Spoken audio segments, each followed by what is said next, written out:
نہیں کر سکتے. اور غوث اعظم نیکیوں کے سمندر میں تیر رہے ہیں، نیکیوں میں ہیں. اور تو بندگان خدا غوث اعظم سے ہم مدد مانگیں گے تو حقیقت میں ان کی نیکیوں سے مدد مانگنا ہی ہے وہ. تو بندگان خدا عرض کر رہا تھا کہ اللہ فرماتا ہے تمہارے صبر سے تم مدد مانگو. یہ صبر جو ہے اللہ کی مخلوق ہے، اللہ نہیں. تو غیر اللہ سے مدد مانگنے کا حکم اللہ دے رہا ہے اس آیت میں. استعینوا بالصبر والصلاۃ، اور نماز سے تم مدد مانگو. تم نماز پڑھ رہے ہو، تمہارا کام ہے، اس سے تم مدد مانگو. تو معلوم یہ ہوا کہ اللہ تبارک و تعالی نماز پڑھنے والوں کو یہ سعادت بخشتا ہے کہ ان کی نمازیں ان کی مدد کرتی ہیں. اس لیے تم نماز کے پابند بن جاؤ. استعینوا بالصبر والصلاۃ ان اللہ مع الصابرین. اللہ فرماتا ہے کہ یقیناً اللہ تبارک و تعالی صبر کرنے والوں کے ساتھ ہو جاتا ہے. تم صبر کرو تو صبر کرتے ہی اللہ تمہارے ساتھ ہو جاتا ہے. اب اس سے بڑی سعادت کیا چاہیے تمہیں؟ اس سے بڑی اور کیا نعمت چاہیے؟ اللہ ساتھ ہو جائے. تو صبر کرنے والے کے ساتھ اللہ ہو جاتا ہے. کیا مطلب؟ اللہ تبارک و تعالیٰ کی حمایت، اللہ کی مدد، اللہ کی رحمت، اللہ کی نصرت صبر کرنے والے کے ساتھ ہو جاتی ہے. ان اللہ مع الصابرین. اللہ تبارک و تعالیٰ صبر کرنے والوں کے ساتھ ہوتا ہے. اللہ جس کے ساتھ ہو گیا، جس صبر کرنے والے کے ساتھ اللہ ہو گیا، وہ جیت گیا یا اس پر ظلم کرنے والا جیتا؟ تو ظلم کرنے والے کے ساتھ اللہ کی حمایت و نصرت نہیں ہوتی. ظلم کرنے والا بادشاہ ہے اور صبر کرنے والا فقیر ہے. تو فقیر بادشاہ سے افضل ہے اور بادشاہ حقیقت میں ہار چکا ہے.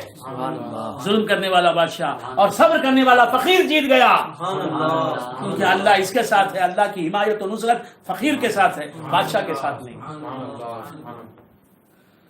ان اللہ مع الصابرین. ظالم کے ساتھ اللہ کی رحمت نہیں، اور مظلوم کے ساتھ جو صبر کرے اللہ کی رحمت ہے. تو بندگان خدا عرض کر رہا تھا غیر اللہ سے مدد مانگنا اس آیت سے ثابت ہوتا ہے. استعینوا بالصبر والصلاۃ. سرکار دو عالم نور مجسم صلی اللہ تعالی علیہ وآلہ وآصحابہ وسلم فرماتے ہیں استعینوا علی انجاح الحوائج بالکتمان فإن كل ذی نعمت محسود. سرور کونین صلی اللہ، یہ حدیث شاید آپ کو پہلی بار سننے میں مل رہی ہے. سرور کونین صلی اللہ تعالی علیہ وآلہ وآصحابہ وسلم فرماتے ہیں استعینوا، مدد طلب کرو، مدد مانگو، علی انجاح الحوائج بالکتمان. تم اپنے مقاصد میں کامیاب ہونا چاہتے ہو تو کیا کرو؟ اپنے مقصد کو لوگوں سے مت بیان کرو. تو یہ تمہاری نیکی، یہ تمہارا کام تمہیں تمہاری منزل مقصود تک پہنچائے گا، تمہیں تمہارے مقصد میں کامیاب کرے گا. حضور فرماتے استعینوا علی انجاح الحوائج بالکتمان فإن كل ذی نعمت محسود. ہر صاحب نعمت، اللہ جس پر کرم کرتا ہے اسے نعمت عطا فرماتا ہے. تو ہر صاحب نعمت جسے نعمت ملتی ہے اللہ بہت سے لوگ اس کے حاصل ہو جاتے ہیں. لہذا تم کو نعمت ملی ہے اور تم اپنے مقاصد میں کامیاب ہونا چاہتے ہو، جو تمہارے اہداف ہیں ان کو تم حاصل کرنا چاہتے ہو، تمہارے جو ٹارگٹس ہیں انہیں تم ریچ کرنا چاہتے ہو، تمہارے گول کو تم ریچ کرنا چاہتے ہو. تو اپنا گول کیا ہے، اپنا ٹارگٹ کیا ہے، اپنا ہدف کیا ہے لوگوں سے نہ کہو. ہاں جن سے کہنا ضروری ہے ان سے تو کہنا ہے، لیکن ہر کس و ناکس سے ہر ایک سے نہ کہو. حضور انور صلی اللہ تعالی علیہ وآلہ وآصحابہ وسلم ارشاد فرماتے ہیں استعینوا علی انجاح الحوائج بالکتمان فإن كل ذی نعمت محسود. اور اس کے بعد بندگان خدا ولا تقولوا لمن يقتل في سبيل الله اموات. ولا تقولوا لمن يقتل في سبيل الله اموات. آج آپ سن رہے ہیں کہ اہل سنت و جماعت کے عقائد کتنے اچھے ہیں، قرآن کے عقائد ہیں. تو ہم غیر اللہ سے مدد مانگتے ہیں. کس سے مدد مانگتے ہیں؟ خواجہ اجمیری سے مدد مانگتے ہیں. خواجہ اجمیری اللہ نہیں ہے، غیر اللہ ہے. ہم غوث اعظم سے مدد مانگتے ہیں، غوث اعظم اللہ نہیں ہے، غیر اللہ ہے، اللہ کے بندے ہیں. اللہ کا بندہ غیر اللہ ہے. لیکن خواجہ اجمیری سے مدد مانگنا بظاہر غیر اللہ سے مدد مانگنا ہے، اللہ کے بندے سے مدد مانگنا ہے. حقیقت میں اللہ ہی سے مدد مانگنا ہے. جو غوث اعظم سے مدد مانگتا ہے وہ غیر اللہ سے مدد نہیں مانگتا، حقیقت میں اللہ سے مدد مانگتا ہے. بات سمجھ میں نہیں؟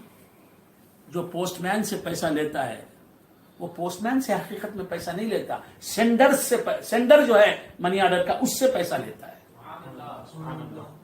آپ سمجھ گئے؟ تو بندگان خدا عرض کر رہا تھا یہ جو عقائد آج میں پیش کر رہا ہوں ان کو ہمیشہ یاد رکھیں. تو غیر اللہ والوں سے مدد مانگنا حرام ہے، ناجائز ہے، بدعت ہے، شرک ہے. ناجائز ہی نہیں بول سکتے اللہ کے بندوں سے مدد مانگنا.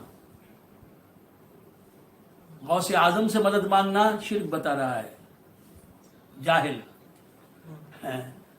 حالانکہ خود کافر سے مدد مانگتا ہے. سبحان اللہ. پولیس سے جا کے بولتا ہے سر ہیلپ پلیز ہیلپ می سر. وہ پولیس جو ہے غیر مسلم ہے، اس سے مدد مانگ رہا ہے. استاد سے کہہ رہا ہے پلیز ہیلپ سر. ماسٹر سے کہہ رہا ہے please help sir, help me sir. تو بندگان خدا ڈاکٹر سے کہہ رہا ہے پلیز ہیلپ، پلیز ٹیک پٹی آن می. تو عرض کر رہا تھا غیر اللہ سے مدد مانگنا بظاہر غیر اللہ سے مدد مانگنا ہے. اللہ والوں سے مدد مانگنا حقیقت بظاہر اللہ والوں سے مدد مانگنا ہے، غیر اللہ سے مدد مانگنا ہے، حقیقت میں اللہ ہی سے مدد مانگنا ہے. تو ہم غیر اللہ سے مدد نہیں مانگتے، ہم حقیقت میں اللہ ہی سے مدد مانگتے ہیں. یا خواجہ مدد کیجئے جو کہتے ہیں یہ اللہ ہی سے مدد مانگ رہے ہیں ہم. یا غوث مدد کیجئے جو ہم کہہ رہے ہیں حقیقت میں یہ کہ مدد کس سے مانگ رہے ہیں؟ ہم اللہ ہی سے مدد مانگ رہے ہیں. استعینوا بالصبر والصلاۃ، صبر اور نماز سے مدد مانگنا بھی حقیقت میں اللہ ہی سے مدد مانگنا ہے. سبحان اللہ. سبحان اللہ. سبحان اللہ. کیوں کہ صبر کرنے والے کے ساتھ اللہ کہتا ہے میں ہو جاتا ہوں.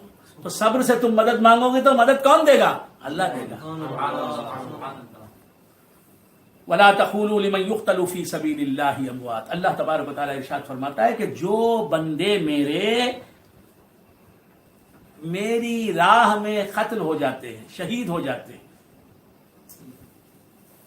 میدان جنگ میں جا کر اعلاء کلمت الحق کے لیے، اللہ کے دین کی سربلندی کے لیے، دین اسلام کی فتح مندی کے لیے جو میدان جنگ میں جاتے ہیں اور شہید ہو جاتے ہیں، قتل ہو جاتے ہیں کفار کے ہاتھوں.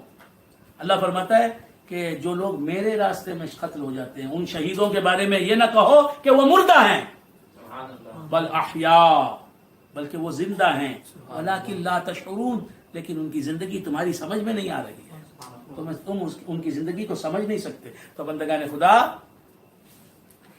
شہید قتل ہونے کے باوجود زندہ ہے، تو شہید جس کے دین پر عمل کرنے کی وجہ سے شہادت کے مرتبے پر فائز ہوا، شہید کہلایا، وہ رسول کیسے مردہ ہو سکتا ہے؟ سبحان اللہ. سبحان اللہ. سبحان اللہ. ہر شہید نبی نہیں ہوتا، لیکن ہر نبی کو شہید کا مرتبہ ضرور ملتا ہے. تو یہ آیت ثابت کرتی ہے کہ تمام انبیاء زندہ ہیں، تمام انبیاء زندہ ہیں. الانبیاء احیاء فی قبورہم یصلون، تمام انبیاء زندہ ہیں، اپنی قبروں میں نماز پڑھ رہے ہیں. اللہ فرماتا ولا تقولوا لمن، تو شہید کے مزار پر کوئی گیا اور جا کے اس نے دعا کی اللہ تعالیٰ سے اور شہید سے کہا یا شہید ہماری مدد کر دو، ہم نے جو اللہ سے دعا کی ہے وہ دعا اللہ سے کہو کہ قبول کر لے. ایسا کہنے والا کہتا ہے تو وہ مردے سے کہاں کہہ رہا ہے؟ شہید تو زندہ ہے. سبحان اللہ. سبحان اللہ. بات سمجھ میں؟ اب میں آپ سے پوچھتا ہوں ولی کا مرتبہ زیادہ ہے کہ شہید کا مرتبہ زیادہ ہے؟